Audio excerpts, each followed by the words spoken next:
Bonjour à tous et bienvenue dans cette nouvelle vidéo. Le moins que l'on puisse dire, c'est que l'année 2020 aura été une année véritablement pourrie. On aura eu droit à absolument tout, le Covid, le confinement, les catastrophes naturelles. On se demande où est l'invasion d'extraterrestres. Roland Emmerich, pour l'instant, n'a pas encore confirmé sa participation à l'année 2020, mais en tout cas, ce qui est sûr, c'est que cette année aura dépassé tous les records d'années vraiment bien merdiques. Évidemment, pour le Wizarding World, ça a été exactement la même chose, puisque comme vous le savez, Les Animaux Fantastiques 3, qui devait sortir normalement cette année, avait déjà été décalé à l'année 2021, et en plus le tournage qui devait commencer en mars a finalement commencé uniquement en septembre, et entre-temps, la Warner s'est dit que c'était probablement une très bonne idée de virer Johnny Depp. Bon, bref, voilà, cette année était vraiment partie sur de très très mauvaises bases. Heureusement, en octobre, on a quand même eu une bonne nouvelle qui est venue un peu éclairer notre avenir. On s'est dit, tiens, chouette, on aura quelque chose à faire pendant le 25e confinement en 2021 avec la sortie du jeu vidéo Hogwarts Legacy. Ça, on vous en a déjà parlé, on a fait plein de vidéos sur le sujet, vous pouvez les retrouver sur notre chaîne, on a même une playlist qui est dédiée. Donc aujourd'hui, on va pas vous parler de Hogwarts Legacy, même si on a vraiment très hâte de pouvoir y jouer, puisque ça occupera bien nos journées de confinement si la situation ne s'améliore pas. Mais aujourd'hui, on va vous parler d'une autre super nouvelle. Et là, pour le coup, c'est pour ça que vous mettez une petite musique de Noël en fond sonore, parce que ça résonne un peu comme un cadeau avant l'heure. Vous le savez, on est des très très grands fans des parcs d'attractions. Outre le fait que nous avons nos passeports Infinity pour Disneyland Paris, qui ne servent absolument à rien parce que le parc est fermé globalement depuis le mois de mars, et qu'il ne rouvrira pas avant le mois de février, même s'il a ouvert un petit peu cet été, on ne s'est pas arrêté évidemment à Disneyland Paris. On est des grands fans du Puy du Fou, mais on est aussi surtout des grands fans d'Universal à Orlando. D'ailleurs, on vous a fait cet été toute une série estivale, puisqu'on ne pouvait pas voyager hors de France, on s'est dit que c'était pas mal de vous offrir la possibilité de commencer à préparer ce qui sera peut-être un jour votre premier voyage au Wizarding World en Floride à Orlando.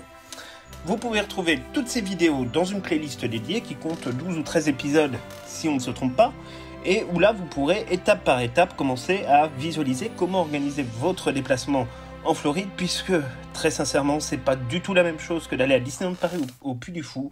Il faut vraiment beaucoup d'organisation parce que les parcs sont gigantesques et vous n'avez pas le temps de tout faire sur un week-end. Alors, il y a quelques jours, on vous a fait une vidéo sur l'impact du Covid-19 sur le Wizarding World. Et dans cette vidéo, on vous parlait déjà des parcs d'attractions si vous l'avez regardé. Évidemment, on vous avait prévenu aussi qu'il y avait un projet qui s'appelait Epic Universe, qui devait être donc le 4e parc d'attractions de la zone Universal, en rejoignant donc Island of Adventure, Universal Studios Orlando, Volcano Bay qui est le parc aquatique, et donc là c'était le 4e parc qui permettait évidemment d'agrandir beaucoup les espaces dédiés à Universal qui pour l'instant sont petits et bien plus petits que leur grand concurrent qui est Disney World. Normalement, ce parc et ces nouveaux lands dont le Nintendo World devaient sortir à horizon 2024. Les travaux avaient déjà commencé, le terrassement était quasiment fini, bref, il n'y avait plus qu'à faire sortir les choses de terre. Patatras, le Covid-19, notre ami bien-aimé, est arrivé.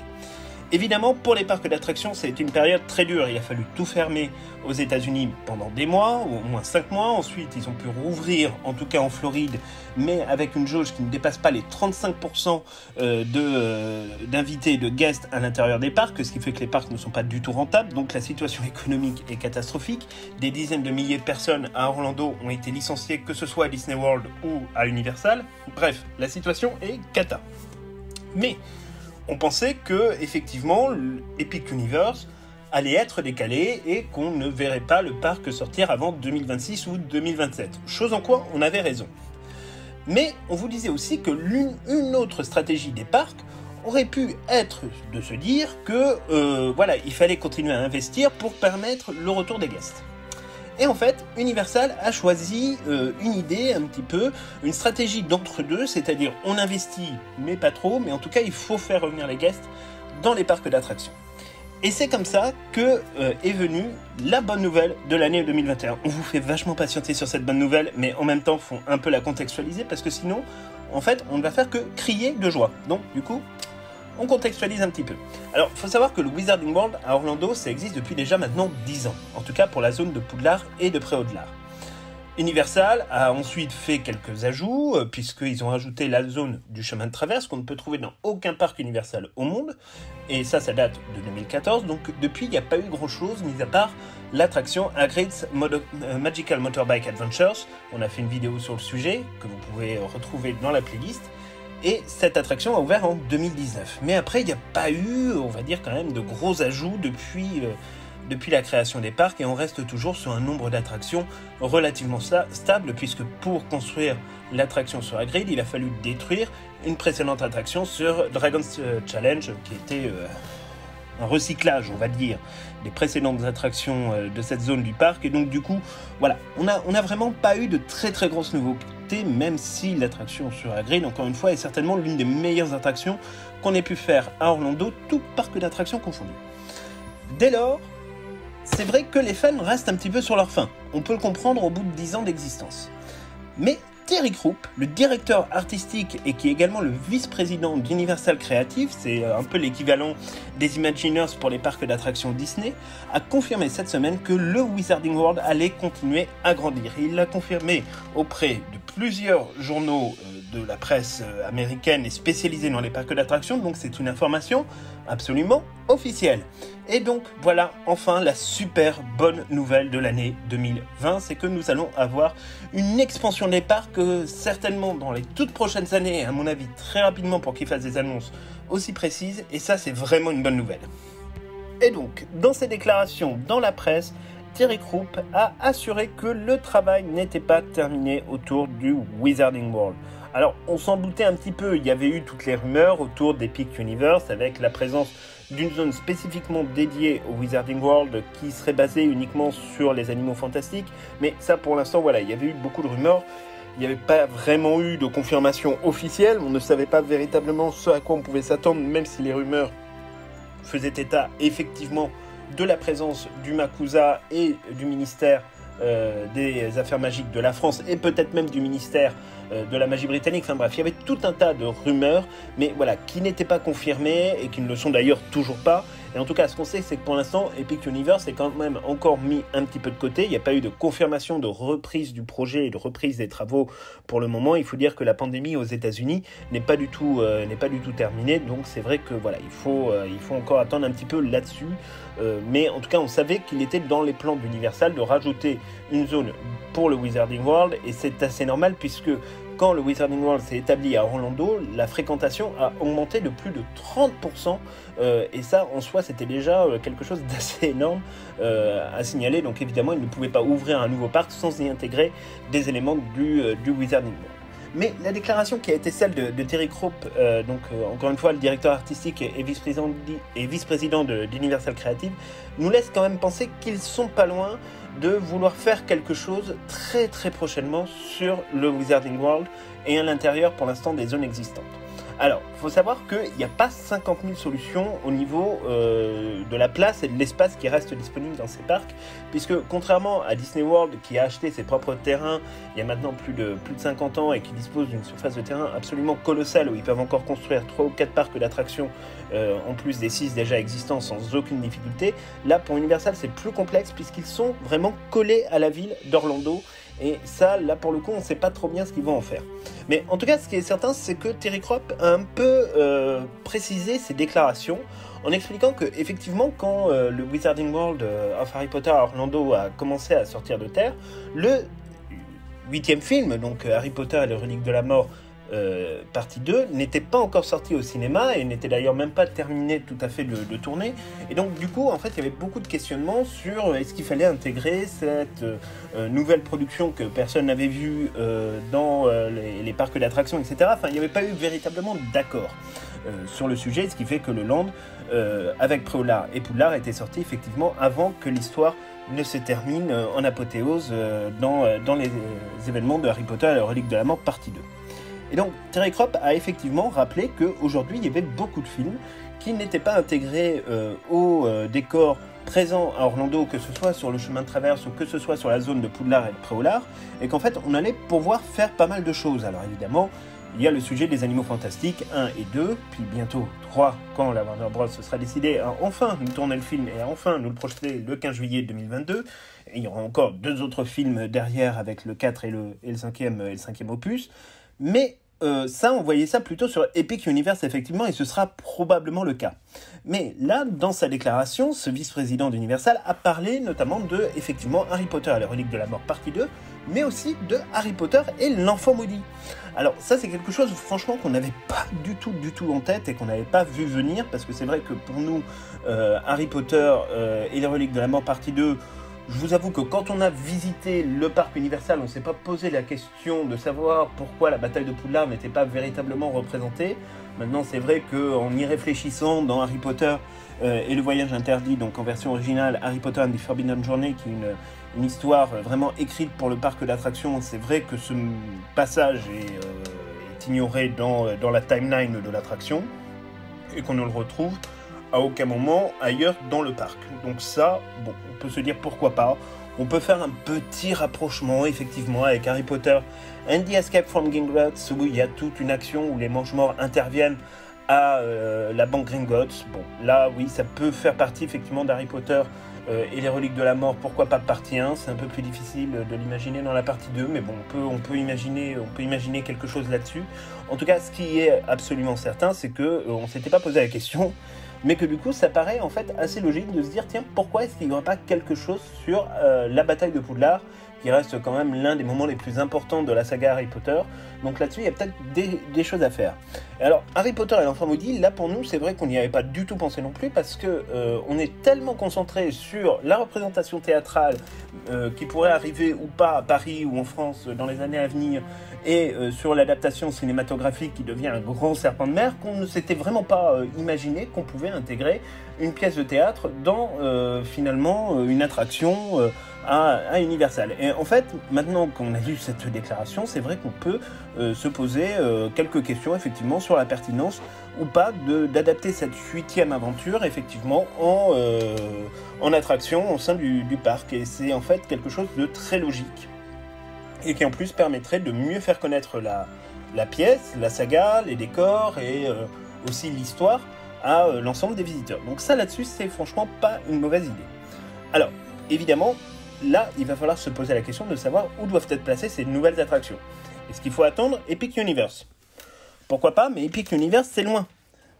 2026 2027 Plus loin, en fonction de la crise économique qui résultera de la crise sanitaire? On ne sait pas. Donc, il faut se poser quand même la question de savoir s'ils n'ont pas dans l'idée, plutôt, d'essayer de trouver un petit peu de place dans le parc Universal. Alors, il faut savoir que déjà la zone, si vous n'avez pas vu nos vidéos estivales, on ne vous en veut pas, mais rattrapez-les quand même, est divisée, la zone Harry Potter est divisée en fait sur 2 parcs, qui sont au touche-à-touche, Island of Adventures et Universal Studios Orlando. Vous pouvez passer d'une des zones du parc à l'autre grâce au Poudlard Express qui vous emmène de King Cross jusqu'à Préolard, comme dans les films. Bon, ça c'est bien. Alors, il y a un peu d'espace entre les deux, mais du coup, ça rendrait presque obsolète au final le Poudlard Express. En tout cas, ça peut pas être intégré ou difficilement intégré à cet endroit-là. Il y a encore un tout petit peu de place derrière le château, mais c'est vraiment un endroit assez minuscule et on voit pas vraiment bien comment ils vont organiser les choses. Il y avait un petit peu de place entre le Wizarding World et Jurassic World, mais ils viennent de coller une toute nouvelle attraction qui a l'air absolument spectaculaire, mais qui pour le coup est vraiment réservée aux personnes qui aiment les sensations fortes. Donc en fait, il n'y a pas tellement de choix. Et donc en fait, si on réfléchit bien, il y a une attraction que finalement Universal pourrait décider de détruire, et c'est évidemment Flight of the Hippogriff. Alors Flight of the Hippogriff, on vous en a déjà parlé dans pas mal de vidéos sur le parc. Ça c'est vraiment un énorme fail du Wizarding World. Ils ont voulu recycler une précédente attraction qui existait au début des années 2000, qui finalement, mis à part offrir un point de vue assez sympathique sur le château, sert pas à grand chose, n'effraie absolument personne et ne donne absolument aucune sensation. Et c'est vrai que cette attraction n'a plus grand chose à faire là. Alors, elle prend pas un espace absolument démesuré, c'est un petit coaster qui fait à peine 700 mètres de long, donc c'est quand même très très petit. Mais par contre, oui, effectivement, il pourrait y avoir de la place pour construire une autre attraction, éventuellement en la construisant en partie en sous-sol comme ils ont fait pour Hagrid's Magical Motorbike Adventure. Donc ça, c'est peut-être l'une des choses qui pourrait bouger dans les toutes prochaines années, et peut-être même dans les prochains mois. Ça peut être assez rapide, c'est effectivement de détruire cette vieille attraction et faire sortir d'ici 1 an et demi, 2 ans, 3 ans, effectivement une nouvelle expérience qui pourrait être proposée. Alors nous, on avait pensé plutôt à cette place-là qui pourrait mettre des restaurants, parce que c'est vrai que c'est quelque chose qui manque assez cruellement dans le Wizarding World quand on veut se restaurer, et que finalement il y a quand même beaucoup de monde dans les parcs en dehors des périodes de Covid-19. Donc là, là-dessus, ils peuvent mettre effectivement une attraction. Alors, comme c'est juste en face du château, ça peut être une attraction sur Harry Potter et l'Enfant Maudit, ça colle avec le texte de la scène, et ça peut être aussi tout à fait quelque chose sur Harry Potter et les reliques de la mort partie 2 avec la bataille de Poudlard. On peut vraiment imaginer ça, il n'y a pas de difficulté. On peut même imaginer, pourquoi pas, un Dark Ride sur effectivement la bataille entre les Mange-Morts et Harry Potter dans Préolard. Enfin, on peut imaginer tout un tas de choses. Là-dessus, c'est vraiment pas compliqué. Alors, évidemment, maintenant, il va falloir se poser la question de savoir quelles vont être ces nouvelles attractions, notamment sur Harry Potter et les reliques de la mort partie 2 et Harry Potter et l'Enfant Maudit. Alors, nous, on n'a pas énormément d'idées, puisque de toute façon, on vient d'apprendre l'information, on vous la livre comme ça. C'est quelque chose sur lequel on va réfléchir, mais on avait envie de vous lancer un petit défi. C'est que vous imaginiez dans les commentaires les attractions que vous aimeriez voir sur ces 2 films. En tout cas, sur Harry Potter et les reliques de la mort partie 2, et ensuite sur l'Enfant Maudit, la pièce de théâtre, puisque ce n'est pas encore adapté en film, et pour l'instant, c'est pas encore à l'ordre du jour, même si ça devrait arriver dans pas très très longtemps. Mais voilà, nous, ce qu'on a envie d'imaginer, par exemple, sur Harry Potter et l'Enfant Maudit, pourquoi pas effectivement un Dark Ride qui nous permettrait de suivre les aventures d'Albus Severus Potter et de Scorpius Malfoy tout autour, en fait, de Poudlard, du voyage dans le temps. Enfin, on peut faire des choses très thématisées, vraiment très très belles sur un Dark Ride de cette manière-là. Sur la bataille de Poudlard, là aussi, on peut faire des choses vachement bien, mais c'est vrai que sur une attraction qui pourrait durer entre 3 et 7 minutes, comme c'est le cas par exemple pour Harry Potter et le voyage interdit, il faut trouver quelque chose qui nous tienne suffisamment en haleine pendant 3 à 5 minutes en restant assis, en vivant la bataille de Poudlard. Là, on ne peut pas imaginer les montagnes russes, donc c'est forcément un Dark Ride qui se passe à plat ou qui se passe sur des bras mécanisés, comme c'est le cas pour Harry Potter and the Forbidden Journey, et qui nous balade un peu dans Poudlard au moment de cette bataille, avec tout un tas d'effets spéciaux, un peu comme la 4DX qu'on peut voir au cinéma. Enfin, on peut imaginer des tas de choses. Là-dessus, pourquoi pas, mais c'est peut-être pas le truc le plus créatif qui soit, mais ça peut se réfléchir. Voilà, en tout cas, nous, on n'a pas tellement d'idées sur le sujet pour l'instant, mais on compte vraiment sur vous pour relever un peu ce défi dans les commentaires et de nous dire vraiment ce que vous avez envie de voir prochainement sur les parcs Universal, quel genre d'attraction ça pourrait être. Alors vous pouvez aussi essayer de tenter quelque chose sur le ministère de la Magie britannique, sur le MACUSA ou sur le ministère des Affaires magiques de la France, puisque ça fait toujours partie des rumeurs autour de l'ouverture de Epic Universe, donc ce nouveau parc d'attractions d'Universal. Là-dessus, je pense que sur les Animaux Fantastiques, nous, on va pas essayer de vous donner trop d'idées, parce que la saga est encore en cours et il y a certainement pas mal d'éléments narratifs qui vont être intégrés au fur et à mesure dans ces attractions, surtout en plus si le projet d'Epic Universe est décalé jusqu'en 2026 ou 2027, ce qui laisserait presque le temps en fait à la saga des Animaux Fantastiques de se conclure. Donc là-dessus on va faire l'impasse pour une fois, mais en tout cas vraiment on a très hâte de lire toutes vos idées. Nous, en tout cas, pour nous, c'est une super nouvelle, c'est la nouvelle qui illumine un peu notre année et notre fin d'année. C'est vraiment le cadeau de Noël avant l'heure. Donc on était vraiment très contents de partager ça avec vous. Donc on attend vraiment vos réponses dans les commentaires et on vous souhaite à tous un très bon week-end. N'oubliez pas de regarder nos anciennes vidéos et notamment celles portant sur le Wizarding World of Harry Potter à Orlando. Et évidemment de vous abonner à notre chaîne YouTube si ce n'est pas encore déjà fait. À très bientôt.